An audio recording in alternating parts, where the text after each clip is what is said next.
So I've been looking into things for the sake of everyone's sakes, and I'll leave it at that as we move into more custom mysteries that I need to remember as we get into Katak Exquisite Taste All-Perk Koji Run. In All-Perk Koji Run. I'm going crazy. Oh man, it's only been like a few hours minimum. I don't even remember. I would have to look at it because I changed the time in World of Horror as well. Charisma, Dexterity, Strength, Second Encounter Takshi, and maybe the Light check. But if anything else, yeah, just know that I'm doing things on my own just to make sure, you know, everyone can try to be happy, you know, or as many people as can be happy. And if nothing else, at minimum, the people that I care about happy, because I can't account for everyone, especially depending on your taste, likes, dislikes, and so on. Do I want the monument? I'm gonna take a big gamble and say I'm gonna get a weapon from somewhere. That might still do more damage though. I have rest, right? Yeah, I do. History club, blah blah blah, and I guess we go with what we've got. So but yeah, back into World of Horror, doing custom mysteries, trying to do my own thing on the side that is sometimes related to World of Horror, but if I can't get it all in, I'll, again, just being as vague as I possibly can for, you know, protective reasons, then, well, I'll keep doing what I do on this channel. Anywho, let's just move from left to right. Nasty narrative of a nightmarish nightclub. I guess I should do that. Hold on.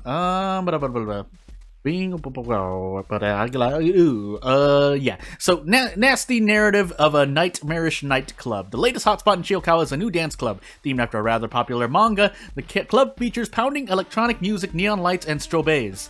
A far cry from what the populace of Shiokawa usually wants or needs.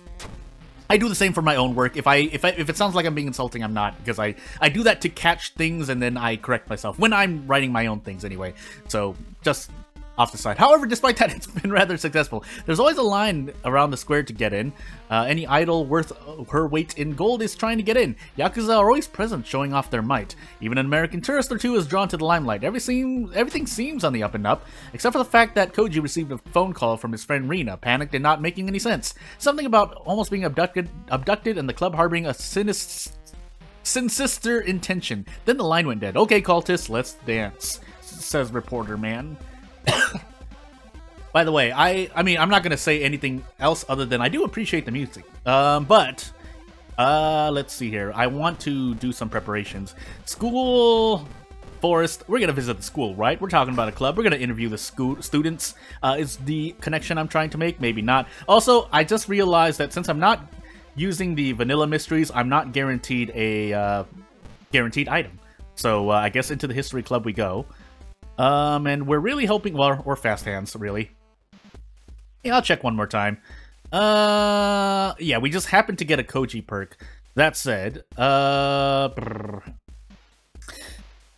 I think we're just gonna move on. I mean, the star of the show are the stars of the show are the custom mysteries. The only way Koji's gonna find out anything, by the way, is to head down to the club. It's within walking distance next to the apartment, so he grabs his supplies and heads out.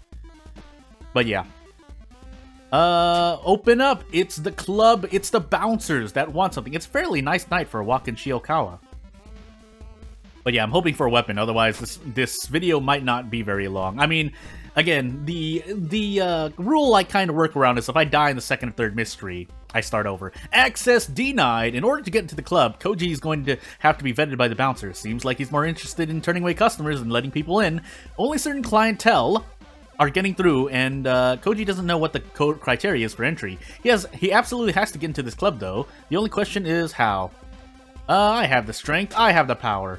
How? On a 2, the weakest bouncer in the world. Look at the sigils, by the way. Nice touch. Nice touch. That was the cleanest haymaker Koji's ever thrown in his life. He's caught the bouncer right in the mask, knocked him out. Code. That's a mask? Oh, that makes sense. He has no mouth. It hurt, but Koji's inside, apparently with a few in line who were behind him. But the more the merrier, right? 1 stamina. Lost. Compared to just getting an injury and 3 stamina. I don't know. I didn't check everything. Nightclub search, 11 p.m. There are 3 main areas of the club. Each one may have information Koji was looking for. Koji's gonna have to check them all just to be sure. The bar, the dance floor, the staff-only area. It's 11 p.m. He only has a few hours before the bar closes. So, a thing is, yeah, we don't have closed location mysteries yet, which would be a nice touch, but, I mean, we have to make do with what we've got, right? So, Time to investigate the bar. Luck failure on 11. Heading over to the bar, Koji notices the bartender is far too busy to worry about what he's doing. Sadly, the bartender is alone, mixing drinks for about 300 patrons? Easily, Koji slips behind the bar. The music and the lighting make it seriously easy for him to check out the bar, but he finds nothing but some roach remains. 2 more spots to search. Now the dance floor. More luck failure. Also, keeping in mind that luck is at 6, so, I mean, fun-wise, I mean, it's pretty fun because, you know, that would be 50% into 50% into 50% if we're being fair. We're on Harbinger, so it's a little less, although luck isn't affected by Harbinger, really. Anywho, essentially, I have a 12.5% chance of failing, but, you know, heading over to the dance floor, the first thing that catches Koji's eye is the DJ. He's wearing a mask, just like the bouncer was. Unlike the bouncer, the DJ is far too absorbed in mixing his records together to even notice someone coming up to a stage mon. Either that or he doesn't care, as Koji's search comes up empty. 2 more spots to search. 2 more, quote-unquote, 2 more spots. But at the same time, and for the fun factor, hey, look at you got that over there being cool. This is so dangerous. Well, okay, well, this is the guaranteed, but it would help. But Koji has to take a chance. Through the staff-only door, he finds 2 side rooms, both storage areas with cleaning supplies in one and bar stock in the other. The last door is just an emergency exit that isn't armed. Opening the door leads to out to a loading dock where Koji sees a container truck labeled with the warehouse he's seen in the seaside area. It's a small lead, but it's at least something. Or, I mean, I don't know these mysteries, so, you know. Anywho, over to the forest we go, which I didn't expect we'd be investigating, but it's too late now. Don't I have technical damage somewhere? I don't. 5 charisma? No. Anywho, okay, it's a fairly nice night in Shiokawa. But, yeah, I'm stuck here. Charisma? When will I ever, by the way? We're gonna rest once, because we have to rest now. And monument? Reason? Nope. Well, shoot. If I out of funds, I'll ask for funds. Again, the few times when you... Oh, I've had the other thing. Well, I would rather decrease my doom. That said, I still have 0 funds, so it's gonna hurt. Brain Wimus Shipping Company, if that's not an acronym. On the other side of the fence, Koji gets a good look at this place. It isn't necessarily out of the ordinary. Quite boring, actually. Until a truck pulls in and one he saw outside of the nightclub earlier. As it begins to back into one of the back doors, Koji sees it raise up. Raise, verb done by a noun, rise done by the noun. Anyway, I'm trying to think. I'm going crazy. This is for my own self-improvement. The driver gets out and walks away anyway to have a smoke while the workers begin to unload the truck as Koji questions grammar. If Koji's going to do something, now is the time. Get photographs of the scene because he has a camera, right? Yeah, it's a good thing Koji has a camera. After all, he's going to need evidence. Smile for the camera. Sneaking through the warehouse, Koji discovers cages of captured patrons. Why? Patrons. It's a horrifying sight. Continuing past that, he finds an unoccupied office. Inside, not only does he find paperwork connecting the warehouse to the nightclub, but also insane cultist scripture outlining their entire plan. I had to swallow. Apparently, they need 1,000 hedonistic souls to feed a creature of darkness? What does that mean? Better start taking photos. Koji won't have long before someone comes back. Click, click, snap. He readies his camera to snap the first photo. And, yeah, look at all this stuff. It's a pixels, A, there's an A. Unless that's actually a kanji. Kono ni betsupeiji. And look at this check. Receipts? And more stuff. By the way, the art is, again, also very much appreciated. With all of the evidence Koji's gathered, the authorities will surely be interested. Luckily, there just happens to be a police station within walking distance. And a bus stop, too. Excuse me. Oh, man, look at this guy. Hard evidence. Koji takes the photographs not to the nearby police station, but all the way to the headquarters of Shiokawa Police Department, the SPD. The evidence he's brought to them proves to be interesting, and they have a lot of questions for Koji. However, this is bigger than what some small-time city detectives can deal with. This is huge. Soon, 2 federal agents from the National Police arrive to speak with them, asking about people being kidnapped, illegal narcotics, occult being behind the whole thing. All Koji did was take photos, like he usually does. And then they begin to ask him about several other strange happenings, that was my fault, in the local area. He answers their questions as best as he can, but some of the things they're asking about, Koji hasn't even heard of. Finally, the lead agent nods and goes to shake his hand.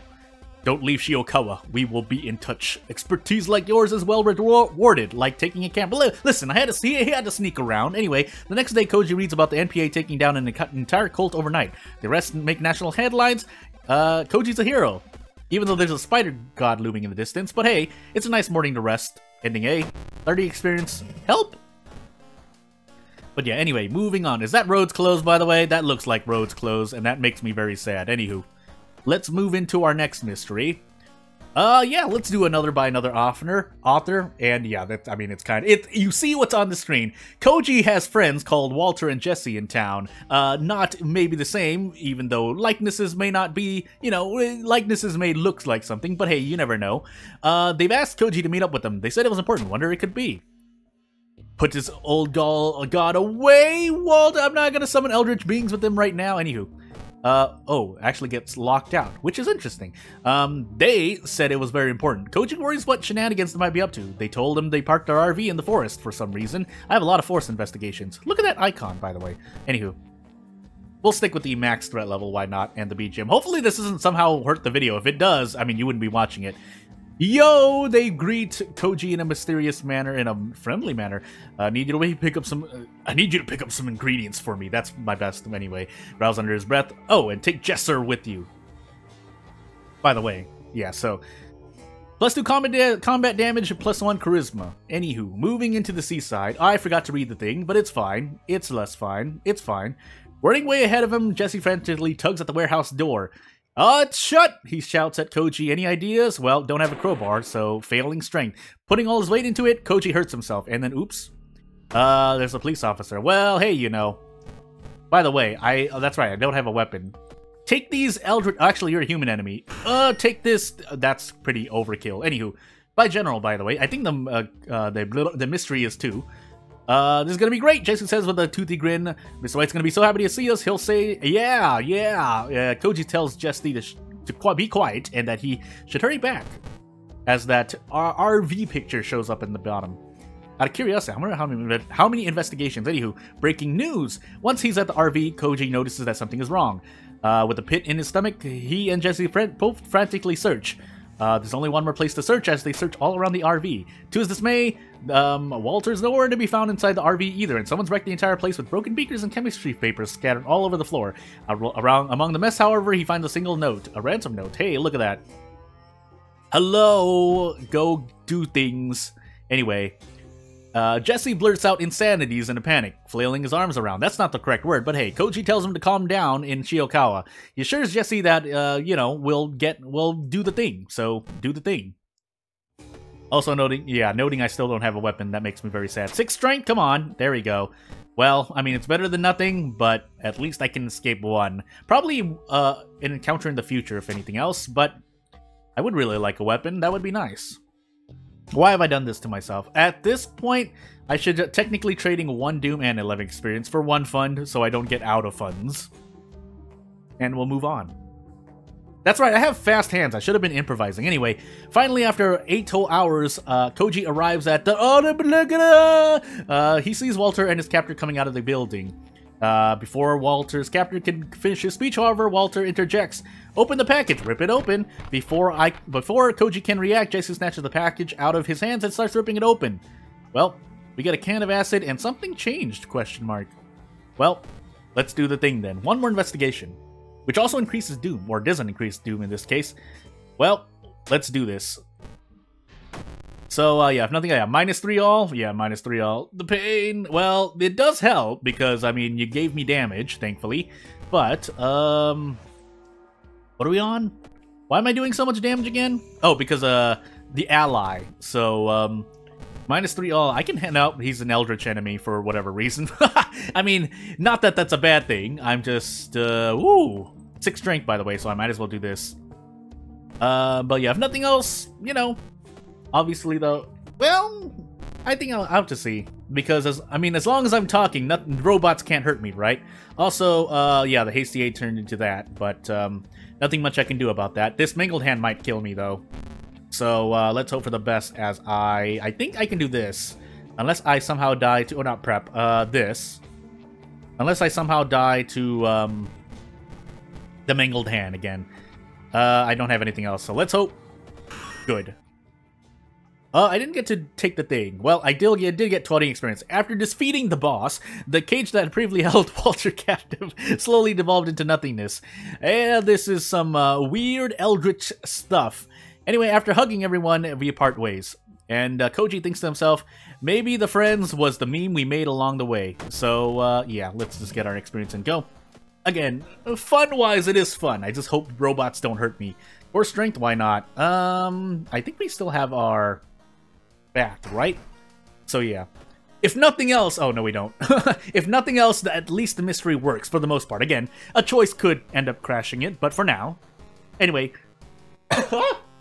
Furtive Folly of the Foulish Flesh, which I've done before, but just to see what new things we have. Koji's friend's father, the owner of the most delicious chicken restaurant on this side of Chiyokawa, hasn't been seen in weeks. She claims he went to a local farm to negotiate new stock. It should have only taken a single day. She could be just worrying for no reason, but Koji can't help but feel that there's something more sinister going on. Koji decides to grab a phone book and look through the directory of contact deals for the farmer. As I still don't have a weapon. Think it over again. Nope, don't have enough knowledge for it with 7 knowledge. We rest here. Yeah, that's a lot, but... Yeah, no fetid fumes. Well, it's better than nothing. We'll get this experience. Yes, there is a weapon there, but... At this point... We're probably stuck in a kick run. If nothing else, I can brace, but... Katana? Yeah, alright. Kind of cruising through, not guaranteed. Oop, I forgot to read. After walking for some time and doing a bunch of other stuff that Koji completely forgot about, and the person also controlling him, he reaches the farmstead that Mr. Redacted was supposed to have picked up his chickens from days ago. The place looks run down and it smells absolutely horrible. Approaching, he knocks on the door of the village. Collect call. The door opens slightly. A head peeks out, marred by dirt and muck. Behind them on the floor is, where is Mr. Redacted? You just missed and went back to his shop. Now get. They slam the door shut before Koji can ask for more information. Koji thinks about contacting his friend. There's a phone on the table out on the patio. Hopefully the farmer won't mind him using it. Ah, my pain. Pain in my body. Collect call. Picking up the receiver. Koji's about to give the shop a call when he suddenly forgets the number. What was it again? Try to remember, but you roll a 12 on knowledge and, well, eldritch beings. He tries to recall the number and dial. Garbled static whispers into his ear. You're next. Suffer like G did, as Koji immediately slams the phone down. No one's responding. Something must have happened at the shop. He doesn't want to assume the worst, but Koji begins rushing back into town. In the village. Doing things. Old Road exiting the farm, he comes across an unattended truck on the path to the town. He doesn't have the key to the truck, so Koji just has to keep moving. Ignoring it, he continues sprinting down the road. I'm just gonna guess that's maybe weaponettes. I didn't read the text. Stepping inside to snoop around, he feels a cold wave of cold coming from the kitchen. The legs! Koji fumbles from the light and peeks inside. Well, this is gonna hurt. I know I have a katana, but I would like to be able to brace. The unfortunate part is that I'd have to brace into almost nothing. But I think I still get out. Just eat 3 stamina in the face. I guess I have to. That's my guaranteed out, unless something weird happens, but we should be okay. This is at least, yeah. Anywho. Mr. Redacted falls to the floor dead. It's a shame Koji had to kill his friend's father, but given what what he intended to do, he didn't have much of a choice in self-defense. He's sure she'll understand. Helping her off the hook, Koji brings her out to the dining area for temporary respite, while he contacts the police. Emergency crew arrive shortly after to take him and his friend to the hospital.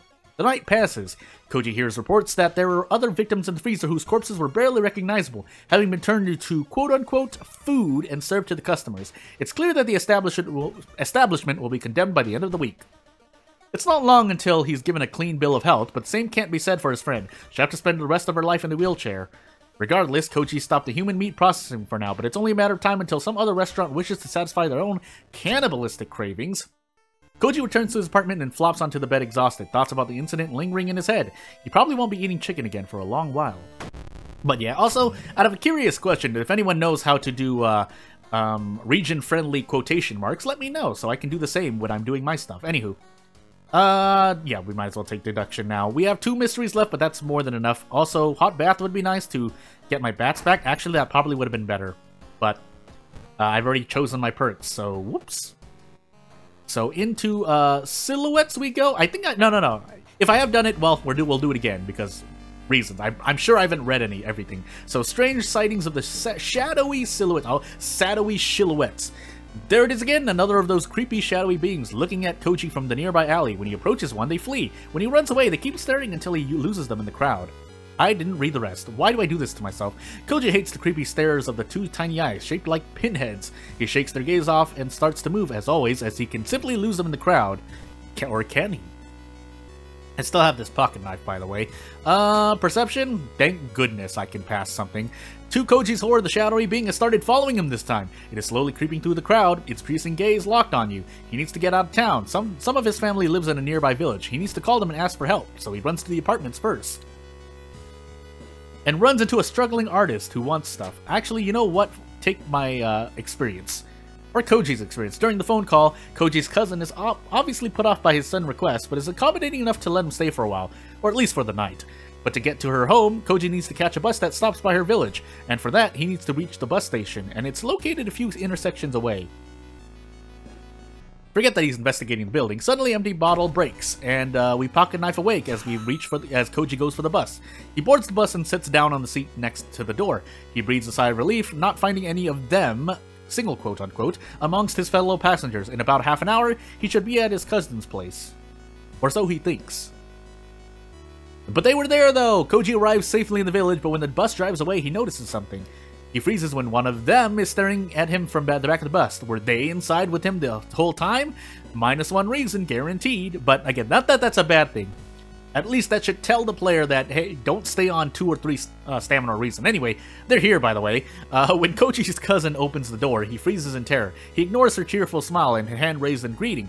They are standing right behind her. This can't be happening. Nah. He screams in horror, startling his cousin. Koji runs away as fast as he can, as he loses another 2 reason. Wonder if that's affected by the penalty. I wouldn't think so, but if it does, I mean, I wouldn't be surprised as well. Anyway, yeah. So, we can double katana, by the way, but -3 all. So, do we just go for the big swing? I think we do, and if we die, so be it. So, good.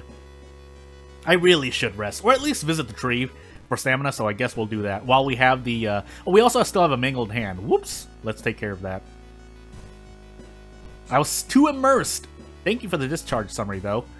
So, yeah, we'll do that, eat these painkillers, and move on. I didn't read the thing. Why do I do this to myself? I'm focusing on surviving as well. Anywho, the silent stairwell. I'm sure this is the mystery event. After running upstairs, Koji turns around and looks back to the ground floor. It's quite silent in here. In fact, he can't hear anyone coming from the outside. Did he lose them after all? He can't live like this. Koji screams in horror, the black shadows creeping into his own mind as he loses 3 reason. Screaming in horror, Koji manages to finally slam the door shut and turn the key. He needs to hide. He looks around his apartment for a hiding place. The wardrobe should be large enough to fit in. Koji crams himself inside and waits. Seconds turned into minutes, minutes turned into hours, but no one comes to harass him. The delicate smell of detergent lingers in here, but Koji's not bothered by it at all. Huddled against the wall, he doesn't even notice until he falls asleep. When he wakes up, his body aches from the cramped area he slept in. Slowly, he opens the wardrobe's door and leaves. The sun is shining happily through the windows, straight into Koji's weary eyes. Cautiously, Koji approaches the window in the kitchen and takes a peek at the street below. There are some passerbys, the mailman, the elderly landlord, but he can't see them anywhere. It is as if they've disappeared. He can only wonder if they've gone for good if they're gone for good or not. For now, however, Koji's safe from their creepy stares. From that day onward, whenever Koji sees them, and his apartment block is nearby, he knows that he can just return home and hide inside his wardrobe. One day, when it'll be too much for him, Koji thinks he'll have to hole himself up there and never leave again. For ending A. Yes, that's ending A. Anywho. My experience is at 99. Let's do this last one. So, yeah, we'll properly finally do depressing drama of a death diary, because I think, I didn't get to. By Haspin, again. And we can confirm that these 2 teenagers also died of heart attacks, says the police spokesperson before the station cuts back to the news lady. Doctors are unsure of how such healthy young people could die of heart attacks, but the school staff announced suspension of physical activities as a precaution. I don't have a hand on my mouse when I do that. Koji does a little counting. In total, 7 teenagers have met their untimely deaths. We can now finally investigate, or as far as we can before we drop from reason loss and go to an asylum. The first order of business would be to find out, though, more about this weird case. Listening to some gossip at the high school should do the trick. Or where all the schools are. Anywho. Yeah, give me reason. Quote unquote, give me reason, even though it doesn't. You know, funny enough, let's do, with 53% doom, we might as well. So, yeah, 3 stamina, 3 reason. Do it again. And let's go. All of the victims were either well-known bullies or popular kids at the school. It's kind of hard to see a connection between these two groups. Koji also hears a curious rumor about a death-dealing diary. Or about death-dealing diary. That's, you know, in Japanese, it makes sense. He begins to wonder if heart attacks can be induced on demand, quote-unquote. Single quotes. Can the modern medicine help here? Well, we'll find out. As we get mortuary blues, but hey, this katana and I were doing some business as we almost get pickpocketed. Koji learns the names. Oh, I also probably forgot to do the other one. Anyway, Koji learns the names of the first 2 victims: Taro, the son of a wealthy banker, and his newest girlfriend, Airi. Apparently, Airi had some other boyfriend whom she ditched after Taro bought her expensive jewelry. A few days later, Airi and Taro were found dead of apparent heart attacks. Could this ex-boyfriend be responsible for their deaths? Let's find out. I still am holding on to this curious package from the bad, but let's deal with this. Oh my goodness, -3 all. Do we get anything better? No, not unless I go completely insane. But since both of these are guaranteed, I might as well. Or can I brace? 8 strength, bracing into a katana. Yeah. So yeah, let's get out for -1 instead, with bonus damage. But for the most important part is we take a lot less damage as Koji finds the name of Airi's ex-boyfriend, Daisuke Hidaka. He was the previous leader of the boxing club until he was ousted from that position by one of Taro's friends, a detective working anywho. When Koji learns that this friend also suffered a fatal heart attack, he decides to confront Daisuke. One of his classmates says that he likes to hang out at the school rooftop, which I don't have access to, but hey. Confrontation. After reaching the rooftop, Koji spots a young man in gym clothes holding onto a black book with his hands. When he spots you, he tries to flee. Block his escape with strength. Oh my goodness. Well, thankfully I'm using a katana. Koji blocks the way downstairs with the katana, and the culprit slams into him. The two of them fall down, and he momentarily drops the book he was holding. But before he can do anything, Daisuke picks it up and runs downstairs. Daisuke has fled the school, and Koji loses sight of him. He learns his family's address from one of the other kids, though. There's only one way to know if he went home or not. As I run into a dream man. No! It's fine. What? Nani yatte no? Daisuke yells when Koji corners him in his apartment. Koji tells him how it went. Taro and Airi made fun of him. Taro's friends joined in on the act, so Daisuke decided to get rid of them all, ellipses. My resources, though. Worthy opponent. Fine, you're right, I killed them, they made fun of me, and they abused me, and the other kids too, so I got rid of them all. Daisuke sighs wearily. Before you call the cops on me, can you tell me your name? I want to know the name of the worthy opponent who brought me down like this, and if you do so, you die. So, let's refuse. Daisuke grits his teeth when Koji refuses. Fine, the old-fashioned way. He comes at me with his fist as I slash with the katana. Get rid of all the bullies. Well, we can still do this. Do I want to do this? If I hit this, it's fun. It's a little bit more fine. Or I could try to arrest him. I get close. I need a brace first, so I might as well take the guaranteed 2 stamina and do a thing. Thank you, katana. Daisuke uppercuts Koji and the blade. But we decide to arrest him with the handcuffs we have. You won't be using your hands now. The curtain falls. Shino Nikki? Man, kanji's not my forte. Daisuke falls to the ground, dead. Well, all these handcuffs. That's when Koji noticed it. The fabled death diary laying on the desk. So the rumor that he'd heard was true. Daisuke was using this book to induce heart attacks in those who bullied and mistreated him in the past few days. Like a certain other person who's a lot smarter, apparently. Koji shudders when he realizes that if he had told Daisuke his name, Daisuke would have induced a fatal heart attack in Koji as well. He picks up the diary and starts flipping the pages, but they're all empty. There's no names, no dates, nothing at all. Nothing at all. It's as if nobody was ever written in anything in the diary at all. Then on the last page, Koji sees Daisuke Hidaka, cause of death, killed at home by unknown assailant. Koji screams when the diary suddenly bursts into flames. He drops the book, which falls to the ground and quickly burns to nothing. There's not even a single flake of ash remaining. The diary is gone. Knowing that the police won't believe him about the heart attack-inducing death diary, Koji runs. As expected, the plague of sudden heart attacks abruptly ends, and soon the police close the investigation as well. Only one question remains unanswered. Who wrote Daisuke's name in the diary? Maybe it was the person in this lighthouse, but that would be, Anywho, moving on. Yeah, dexterity, why not? We have the thing, and stamina just to make sure we don't die to anything. And without further ado, that should be the rest of the things. Although, if I do have the second mystery check, that might be interesting from what I've heard. But anywho, so we're taking 3 stamina, 3 reason. We have a thingy, but for the most part, we should be able to just stomp up these steps with all the stuff we've been through. Yeah. Unfortunately, we have to let her die, but we need to stop the old god in lore, so that unfortunately has to take precedence. Anyway, Takashi-san, listen, you don't know what Koji's been through, man. No, don't Takashi-san, no! He prevents him from taking another step, but not for long, so, yeah. Anywho, without further ado, though, because we're nearing the end of the video, I'd like to thank you for watching. If you want to support me, you know what to do. Otherwise, I mean, the usual thing. I mean, yeah, so apparently this works correctly, question mark? I don't even know, though. I want to say... Oh, no, wait. No, this. Probably this. Yeah, probably this. Never mind, I was wrong. Anywho, we do this, so without further ado, if you're watching from the future, I'd also like to thank you, but otherwise, I should be doing more mysteries. Still a lot to go through, but not as much as characters, and I'll see you later. Thanks for watching. Bye!